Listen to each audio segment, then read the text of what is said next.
शैतान इब्लीस लईन मरदूद वो मखलूक जिसका जिक्र कुरान व हदीस में बार बार आया है। इसकी चालाकी, फरेब और इंसान को गुमराह करने की ख्वाहिश इतनी शदीद है कि रोज़ क़यामत तक उसने अल्लाह से मोहलत मांगी कि वो आदम की औलाद को बहकाता रहेगा। लेकिन सवाल ये है कि इसके पास ताकत कहाँ से आती है। इसका निज़ाम किया है। क्या वाकई इसका कोई अरश है जैसा कि अहादीस में बयान हुआ? और अगर है तो वो कहाँ है, कैसा है? क्या ये अरश वैसा ही है जैसे फरिश्तों का या अल्लाह का अरश, या ये महज एक इस्तिआरा है?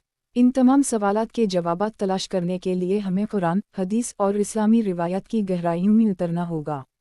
उलमा ने सदियों से इस मौजू पर तहक़ीक़ की है। बाज़ ने कहा कि शैतान का अरश पानी पर है, बाज़ ने कहा कि उसका सबसे करीबी मकाम ज़मीन पर है जहाँ से वो अपनी सल्तनत चलाता है। वो जन्नात और शयातीन को अपने इर्द गिर्द जुमा करता है, इन्हीं मुख्तलिफ कामों पर मामूल करता है और इंसानों को बहकाने के लिए स्कीमें बनाता है।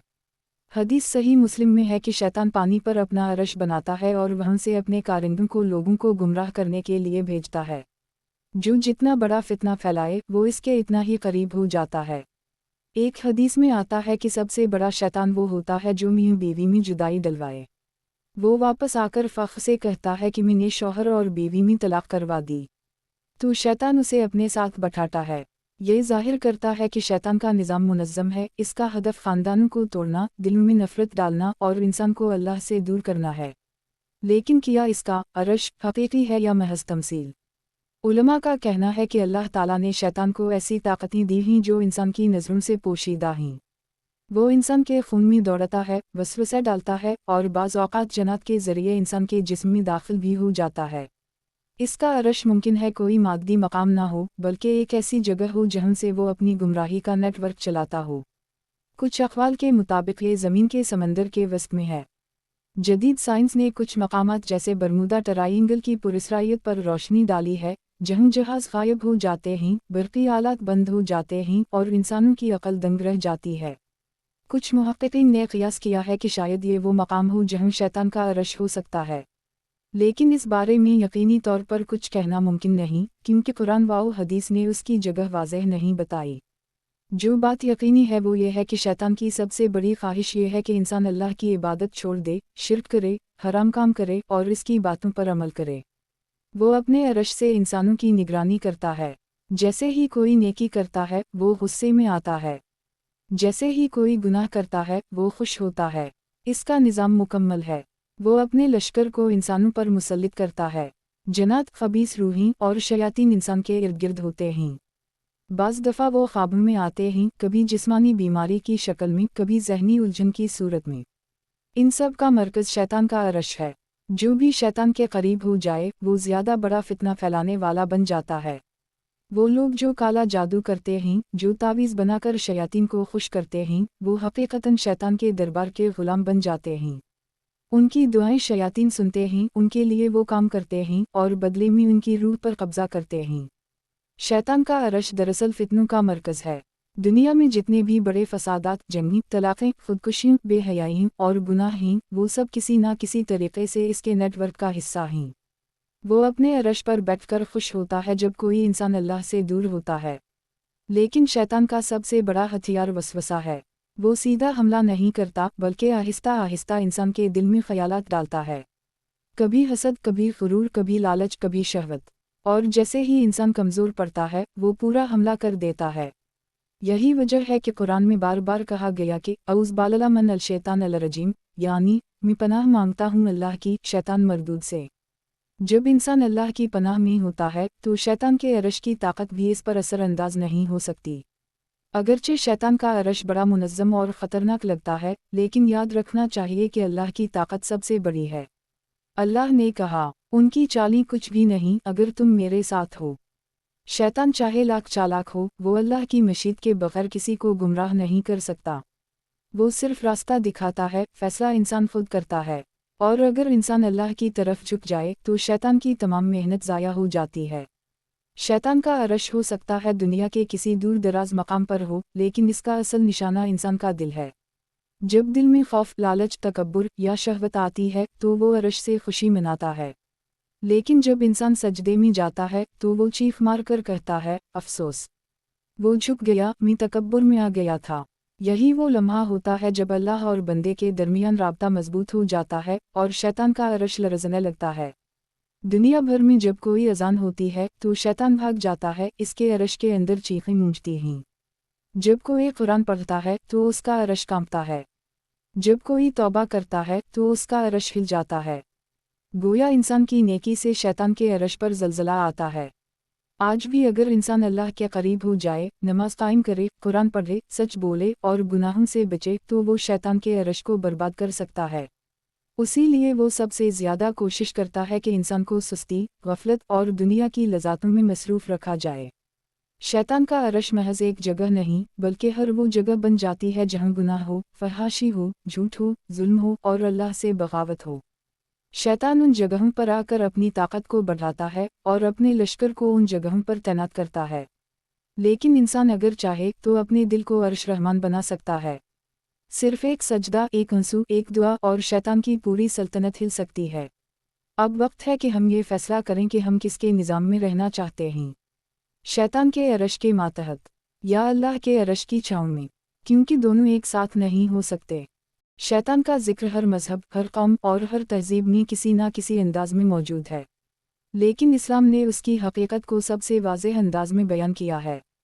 कुरान करीम में इब्लीस का किस्सा बहुत तफसील से बयान हुआ है और नबी करीम सल्लल्लाहु अलैहि वसल्लम ने अपनी अहादीस मुबारका में शैतान की फितरत, चालाकी और उसके गुमराह करने के तरीक़े बार बार बयान फरमाए हैं। लेकिन जब बात आती है शैतान के अरश की तो एक खौफनाक तस्वुर इंसान के जहन में उभरता है। क्या वाकई शैतान का कोई अरश है? क्या वो किसी तख्त पर बैठकर दुनिया को कंट्रोल करता है? क्या इसका कोई मकाम है जिसे हम तलाश कर सकते हैं, या ये सब महज तमसील है? इन सवालात ने सदियों से उलमा, मुहक्किकीन और मुतलाशियाने हकीकत को उलझा रखा है। सही मुस्लिम की एक हदीस है जिसमें फरमाया गया कि शैतान पानी पर अपना अरश रखता है। वो अपने लश्करों को लोगों को बहकाने के लिए भेजता है और फिर उनसे हिसाब लेता है कि कौन कितना फितना फैला कर आया है। इस हदीस को बुनियाद बनाकर कई तफासिर और तशरीहात सामने आईं। बाज़ उलमा ने कहा कि ये पानी से मुराद समंदर है और शैतान का अरश ज़मीन के समंदरी हिस्से में कहीं पोशीदा है। बाज़ ने कहा कि पानी महज एक इस्तिआरा है जो उसके फ़रेब की गहराई को ज़ाहिर करता है। लेकिन एक बात सब पर वाज़ेह है कि शैतान तन्हा नहीं है। इसका एक पूरा निज़ाम है, एक सल्तनत है, एक तंजीम है जिसमें लाखों शयातीन इसके हुक्म पर काम करते हैं। वो एक मुकम्मल नेटवर्क चलाता है जिसका मरकज़ इसका अरश है। अब सवाल ये है कि ये अरश कैसा है? क्या ये सोने चांदी का तख्त है? क्या ये ज़ाहिरी शक्ल में है या सिर्फ मुनवी? उलमा का इस पर इख्तिलाफ है, लेकिन एक बात पर सब मुत्तफ़िक़ हैं कि शैतान का अरश वो जगह है जहाँ से वो दुनिया पर फितना फैलाता है। वहीं से वो अपने सिपाहियों को इकामत देता है, गुनाहों की तरगीब देता है और इंसानों को अल्लाह की राह से दूर करने की मंसूबा बंदी करता है। एक अजीब बात यह है कि शैतान का सबसे बड़ा हदफ वो लोग होते हैं जो दीनदार होते हैं, जो नेकी की तरफ माइल होते हैं, क्योंकि वो जानता है कि अगर वो इन्हें गुमराह कर दे तो एक बड़ा वार कर चुका होगा। आम गुनाहगार को बहकाना इसके लिए मुश्किल नहीं, लेकिन नेक शख्स को गुमराह करना इसकी कामयाबी समझी जाती है। उसी लिए वो अपने अरश से सबसे ज़्यादा तवज्जो नेक लोगों पर देता है। वसवसा, हसद, तकब्बुर, रियाकारी, उन सब के ज़रिए वो दिलों को आलूदा करता है। इसका अरश एक ऐसा मरकज़ है जहाँ से फितनों का सैलाब निकलता है। दुनिया में जो भी नया फितना उठता है, वो चाहे सोशल मीडिया का हो या मईशत का, वो चाहे इल्म के नाम पर हो या आज़ादी के नाम पर, इसकी जड़ें किसी न किसी तरह शैतान के अरश से जा मिलती हैं। शैतान खुद को ज़ाहिर नहीं करता, वो पर्दों में रहकर काम करता है, लेकिन इसके कारिंदे, चाहे वो जिन हों या इंसान, इसके लिए ज़मीन पर काम करते हैं। जादूगर, काफिर, मुनाफिक और वो सब लोग जो अल्लाह से बगावत करते हैं, दरअसल शैतान के एजेंट होते हैं। वो इसके निज़ाम में शामिल हो जाते हैं। शैतान का अरश सिर्फ एक तख्त नहीं बल्कि एक शैतानी हुकूमत का मरकज़ है। जो लोग उसके करीब होते हैं वो ज़्यादा फितना फैलाते हैं और ज़्यादा क़ुर्बत पाते हैं। हदीस में आता है कि जो शैतान मियाँ बीवी में जुदाई डलवाता है वो सबसे बड़ा इनाम पाता है। इसका मतलब ये है कि शैतान का अरश ख़ानदान के टूटने पर खुशी मनाता है। एक ख़ानदान टूटता है, एक नस्ल बर्बाद होती है और शैतान खुशी से अपनी कुर्सी पर मुस्कुरा रहा होता है। आज जब हम मुआशरे को देखते हैं तो महसूस होता है कि शैतान का अरश कहीं बहुत मजबूती से कायम है। तलाक की शरह बढ़ रही है, वालिदैन से नफरत आम हो गई है, बच्चे बेराह रबी का शिकार हो चुके हैं, हलाल व हराम की तमीज़ मिट चुकी है, नमाज छोड़ दी गई है, कुरान को फरामोश कर दिया गया है और दीन को मजाक बनाया जा रहा है। ये सब कुछ शैतान के निज़ाम की कामयाबी है। लेकिन क्या हम इसके खिलाफ कुछ कर सकते हैं? क्या इंसान के पास कोई ताकत है? जी हाँ, कुरान कहता है कि बेशक मेरा बंदा जब मुझसे पनाह मांगता है तो मैं उसे हर शर से बचाता हूँ। शैतान के अरश को सिर्फ एक चीज़ हिला सकती है और वो है इंसान का सजदा, इसका खुलूस, इसका तौबा से रोना, इसका कुरान से रिश्ता, इसका नबी की सुन्नत से ताल्लुक़। जब कोई बंदा रात के अंधेरे में उठकर वज़ू करता है और सजदे में अल्लाह के सामने गड़गड़ाता है तो शैतान के अरश में ज़लज़ला आता है। जब कोई नौजवान गुनाह के मौका पर सब्र करता है तो शैतान की सल्तनत पर ज़रब लगती है। जब कोई ज़बान झूठ की बजाय सच बोलती है, जब कोई हाथ हराम से बचता है, जब कोई ऊँख नीची रहती है तो शैतान चीख कर कहता है, ये मेरे खिलाफ हो रहा है। उस वक्त शैतान का अरश लरज़ने लगता है। यही वो जिहाद है जो हर इंसान रोज़ करता है। शैतान हम सब के दुश्मन हैं, इसका अरश हमारे ईमान पर हमला आवर है, लेकिन हमारा रब सबसे बड़ा है। इसकी रहमत, इसका नूर, इसकी मदद और इसका कलाम सब कुछ शैतान के अरश को नेस्त व नाबूद कर सकता है। अब फैसला हमारे हाथ में है। या तो हम शैतान के निज़ाम का हिस्सा बन जाएं और उसके अरश को मजबूत करें, या हम अल्लाह के अरश की तरफ झुक जाएं और शैतान के अरश को ज़मीन बोस कर दें।